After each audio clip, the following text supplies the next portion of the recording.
our next speaker, I'm going to get his information here. We are excited for Matthew. Matthew Galt. So Matthew is a second-year PhD student in anthropological studies at Queen's University Belfast, conducting research on how the conflict in and about Northern Ireland is remembered in County Fermanagh. Before starting PhD research, he worked for 3 years in the victims and survivors sector with the Southeast Fermanagh Foundation in County Fermanagh. This is Matthew Galt with Bus Tours on Ireland's Violent Frontier. I think that's up now. Okay, hello everybody. This paper is going to be discussing one example of how victims and survivors of the conflict in and about Northern Ireland have used their stories of violence to educate the wider public about their past. I suppose it's more of a narrative against violence than a narrative of violence. The Southeast Fermanagh Foundation, SEF for short, has taken about between 80 and 100 people, or 800 groups over the past 12 years on tours of the region that the historian and political studies professor Henry Patterson has referred to as Ireland's Violent Frontier. The tours aim to highlight the futile and destructive nature of violence and show, in their words, the real stories and true consequences of terrorism in South Fermanagh. These narratives challenge the urban bias and alleged perpetrator-centric nature of dominant narratives of the Troubles. Before I begin and discuss the border trails themselves, I'm going to give a quick overview of the history and demographics of County Fermanagh. So, County Fermanagh is predominantly rural in the far southwest of Northern Ireland. The county itself is surrounded by 120 miles of border with the Republic of Ireland and has about a population of 61,000. 115 people died as a result of the conflict, and 42 of those were in South Fermanagh, the area that we're discussing now. 97 of these were carried out by the Provisional IRA, and there's about 95% rate of unsolved crimes around conflict-related incidents. There are 3 victims groups in the county.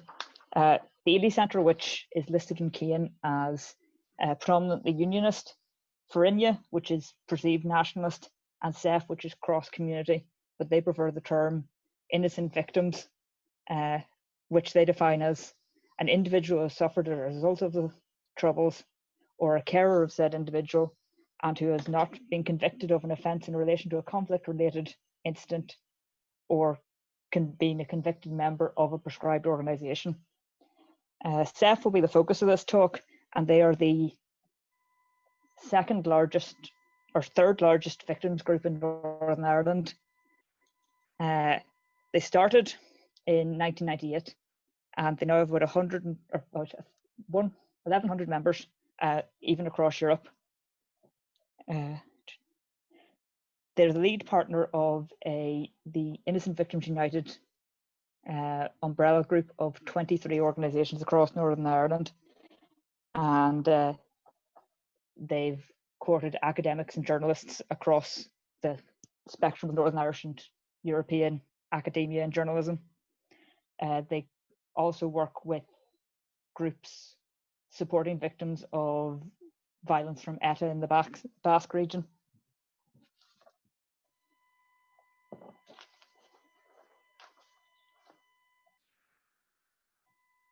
SEF's Border Trails project began in about 2008, although there were much earlier sort of proto-border trails arranged by the current chairman to take representatives of NORAID and people involved in the early parts of the Good Friday Agreement. Since then, the border trails added 4 extra routes, which include the north of the county, the west of the county, a second region in the south of the county, and Enniskillen itself. The guides are mostly ex-service but they're in the process of trying to recruit guides who aren't from a sort of military and police background to give a wider perspective on different issues. They're all developed through contemporary newspaper sources, SEF member recollections, oral histories collected through SEF, and academic histories. Each guide will adapt the tour to their own presentation style and form a more coherent narrative that fits how they decide to travel through the landscape. The current group of guides, there's an emphasis on the tactics of the IRA and the measures the security forces had to take to protect themselves and their families in difficult to police regions. SEF's trails have featured in a number of newspaper articles, including the Irish Times and Belfast Telegraph, and have hosted a number of academics, journalists, and political groups. A recent visit in August 2019 was organised by affiliates of the Brexit Party and other pro-Brexit politicians, including Ben Habib, Jim Allister, and Kate Hoey. As it was a relatively small group, several direct victims and survivors were brought along to give more personal insights to the politicians, and Ben Habib posted a short video from the border on social media, which sparked a debate on Twitter. On the one hand, Ben Habib's tweet and video were clearly an attempt to give legitimacy to his party's stance on Brexit-related border issues, whereas those affiliated with the group wanted to make it clear that everyone there was not there due to their party affiliations, but there to learn from the personal experiences of victims and survivors. Kate Hoey was a particular point of contention on Twitter, but SEF didn't make any comment about this particular conversation. But I think it sort of highlights the intention between the intent of the trails from an organisation and a sort of individual victim's point of view, and how the narrative is then used by those who attend it. So this is the route of one of the tours, and it starts off in the SEF main office. At this point, I suppose there's a content warning because I'm going to briefly discuss some of the incidents mentioned on the trails, and these include some quite horrible things that have happened to people, including bombings and kidnappings. But when you arrive at the SEF office, you'll be given tea and refreshments, and you'll be sat down to a short presentation, sometimes including the direct testimony of an individual whose incident might not be mentioned on the tour, so they'd be a direct victim of the conflict. The Director of Services will give a short talk about SEF's background, basically what I said a couple of slides ago, and offer copies of their oral history books and information leaflets.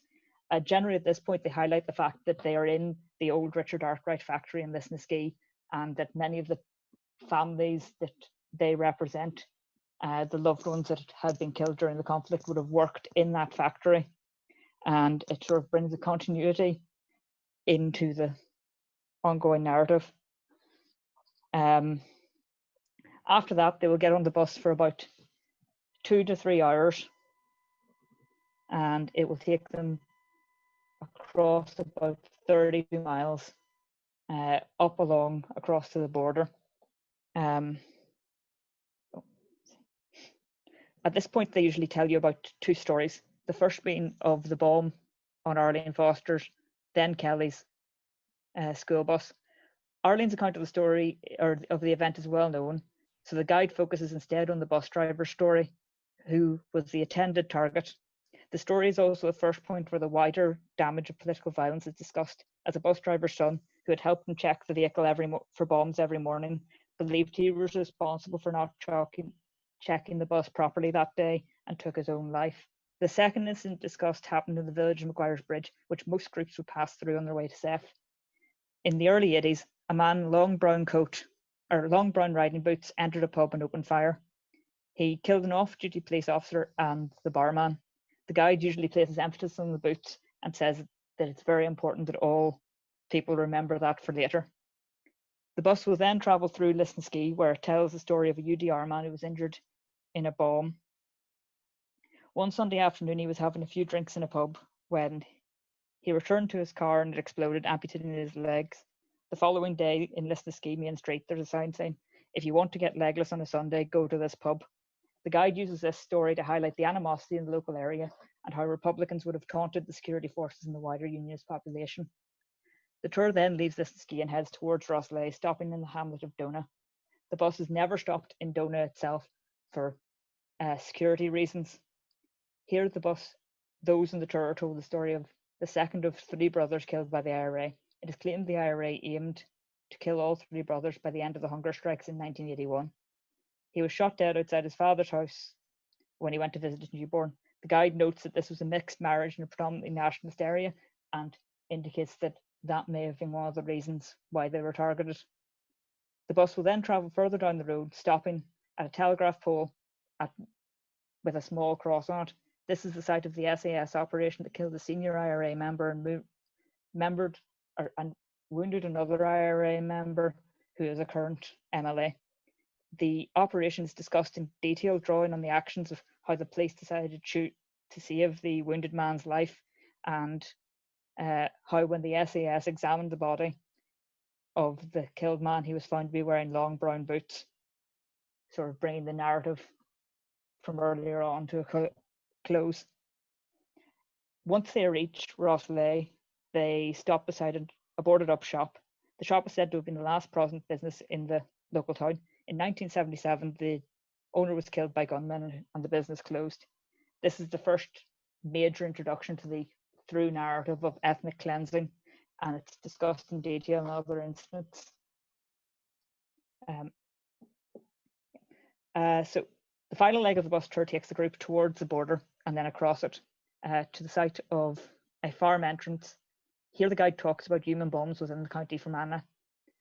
Both attempted human bombs in Fermanagh involved Protestant civilians with no security force connections.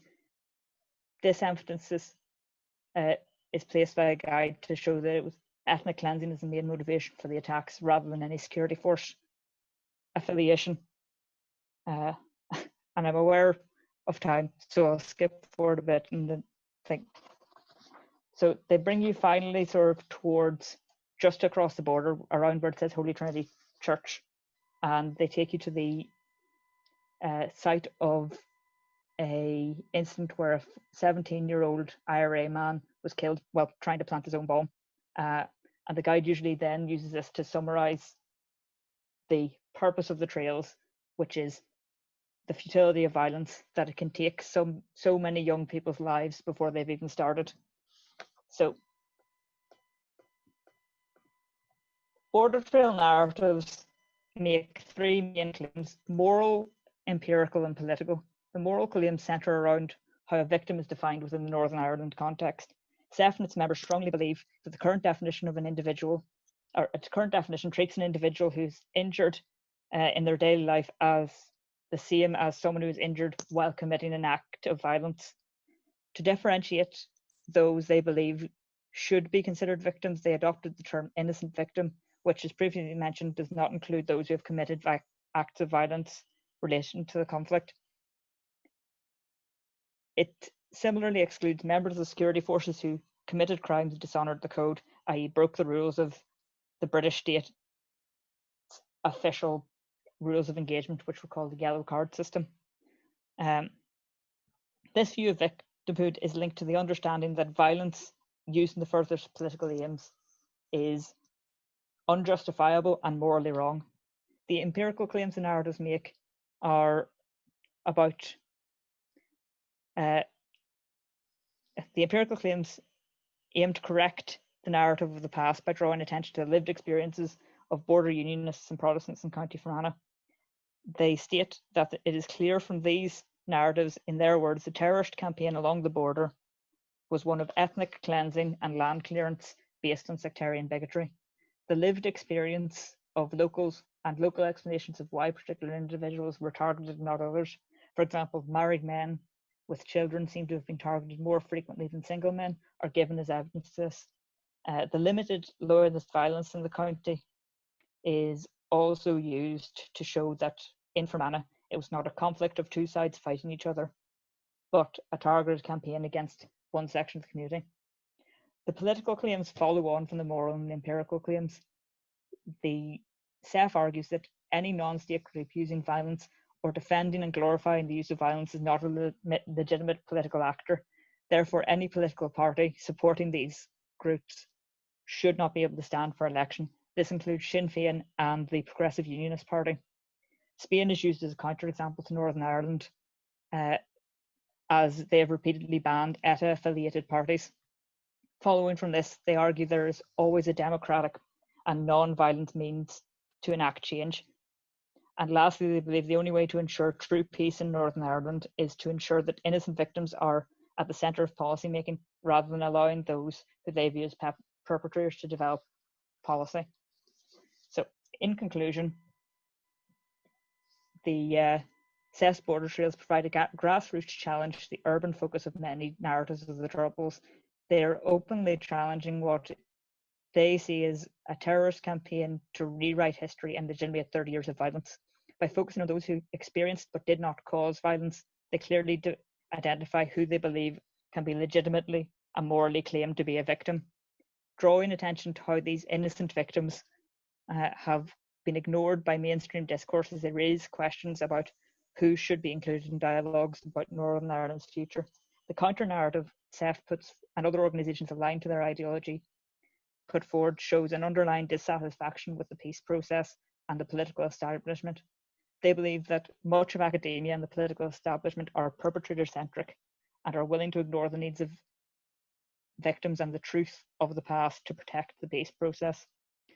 While it's not necessary to agree with these views, it needs to be understood and engaged to fully understand the impacts of the ongoing peace process in this province. And that's awesome. Thank you so much, Matthew. That was so great. So we have a couple of Q&A questions here in our chat. Let's see here. The first question is from Professor Dominic Bryan at Queen's, and he writes, in the 1990s, the language of ethnic cleansing was widely used by unionists in the area. Note that it was widely used on mainstream media connected to Rwanda and Bosnia as well. Is the tour framed within that language throughout the tour? And in other words, is this the main model of explanation for the tour guide? So, yes, I suppose the tours didn't exist before 2008 in a formal sort of shape. So they're very much using the definition of ethnic cleansing, and it's sort of, I suppose, capital since 1990, since the 90s. And the narrative of ethnic cleansing is used to frame the actions of the IRA throughout the tour. They claim that similar arguments were being made without that terminology before the 90s and that they've always viewed it that way, but it's hard to determine whether or not the narrative has come in and been adopted retroactively, or if they were using the same narrative without the words. I think that answers. Yeah, that's helpful. We've got another question, but before I lead to our attendees' question, I wanted to ask really quickly, were you able to get any insight into who were the tourists who took part in the tour most often? So, yes, it's basically mostly local groups or groups of students brought across by people who are affiliated with academics that know people who work in CEF. So quite a lot of the time there's Orange Order groups from across Northern Ireland. There's bands from Belfast have come down. You get lots of groups of journalists, and you get sort of law students from America and other groups that are brought over on study tours. Mm-hmm. So it's predominantly that, and then other victims groups will come along to see what other people like them were experiencing in other areas of the country. Oh, interesting. So we've got another question here for you that says, this is a two-part question. How is the group funded, and why did they choose a bus tour as the medium to tell their stories? The group, I think I have this in a slide somewhere. The group's funded by the Victims and Survivors Service for Northern Ireland and Peace 4 funding. So they're either the second or the third biggest groups, the other two being WAVE, who have close links with Queen's, and Relatives for Justice. So yeah, their funding is predominantly through European and local government monies that have been set aside for victims and survivors. And the second bit of that was, why was the bus tour chosen? Yeah.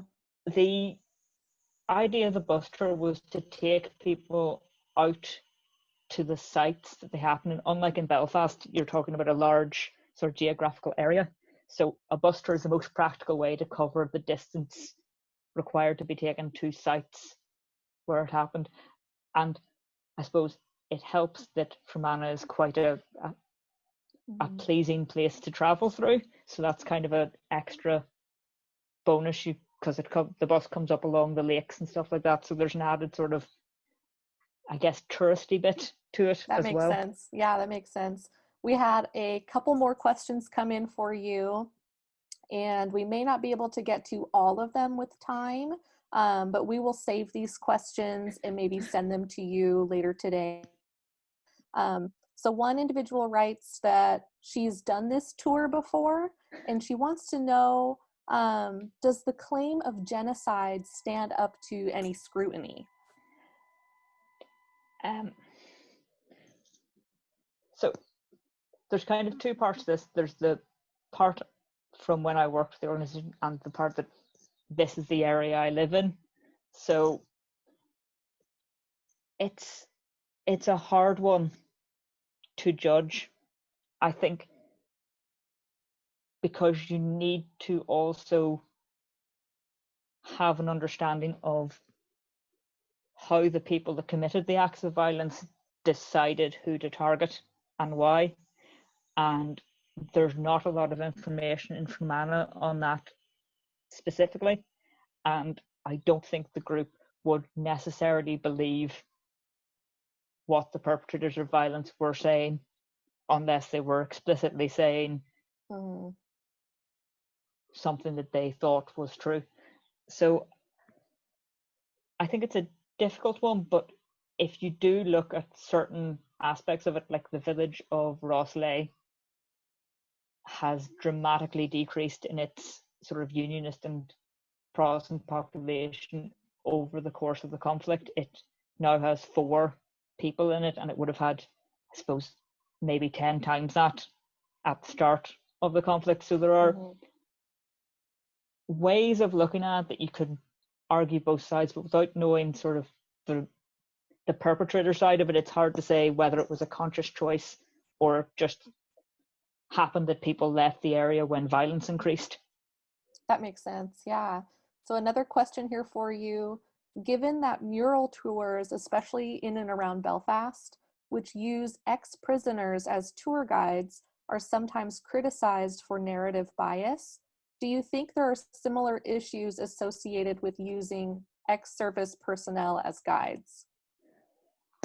So there are obvious things ex-service people bring that cause certain biases. Like there is a massive focus on sort of IRA tactics and security forces perspectives, and less maybe criticism than you would expect of maybe actions that the security forces would have carried out. But I would also say that the organization is aware of the bias and is attempting to recruit more guides along the lines of civilians that were affected. And I'm not sure exactly why the ex-service personnel are more eager than civilians to become guides. But I suppose it would be fair to say that their experience does bias and influence how they're sharing some of the narrative, but they do try to stick to a manual that is constructed from newspapers and oral histories and sort of those more okay. concrete So sources. we have a question for you from one of our panelists, and she is asking, does Seth see themselves as a part of dark tourism? I I don't know if they see themselves as part of it. I think, but I think the case could very much be made that they are part of dark tourism. I think they'd make the argument that possibly dark tourism is more getting enjoyment out of it, whereas they want to argue against it and show that it's Yeah, a that makes negative. sense, But I think it's, especially since you brought up that many of the tourists taking that tour have some sort of connection to the conflict, or are people who are interested in learning more, and not so much like international tourists coming and taking part of what we would think of as dark tourism. yeah, but I think it is something I've been looking to read more into, and I've got a Mm-hmm. couple of books around the dark tourism because I think it is a model that could be give could be used to analyze it. Yeah, that makes sense. So last question here before, it looks like we got a couple questions. We have, how do the people of South Fermanagh view the work of Seth? Do they see that as positive or negative work? So Seth is a lot more than just the border trails. They run community festivals like a Halloween event every year, and they run a sort of cross community older people's project and things like that. So they're doing a lot of congruent work with the victims and survivor stuff to build a reputation of being fair and reasonable people in the community, so that I suppose the aspects of their work that might cause tension are eased, and they're not seen as being sort of a big bad other. They're being seen as a part of the community that is raising a concern. Um, as for the area they're in, is is a mixed area with a strong Republican element. So I'm not sure how the Republican element view them specifically, uh, but they would have tensions with them, and that because of the way Seth is set up, their policies would be that anyone from a physical force Republican background could never come into their offices. So Oh, I see. there's Great. that aspect of it. Although ironically, Sinn Féin in Lisnaskea rent the office that Seth was originally in. Oh, interesting. Oh, that's so interesting. Well, Matthew, thank you so much right now. We've got to take our, looks like we've got enough time for a 2-minute break. We have one question that went unanswered that we will send to you. And thank you again for this really interesting talk. And like I said, everybody, we have a 2-minute break and back at 3:15 to start the next speaker. Thank you, Matthew.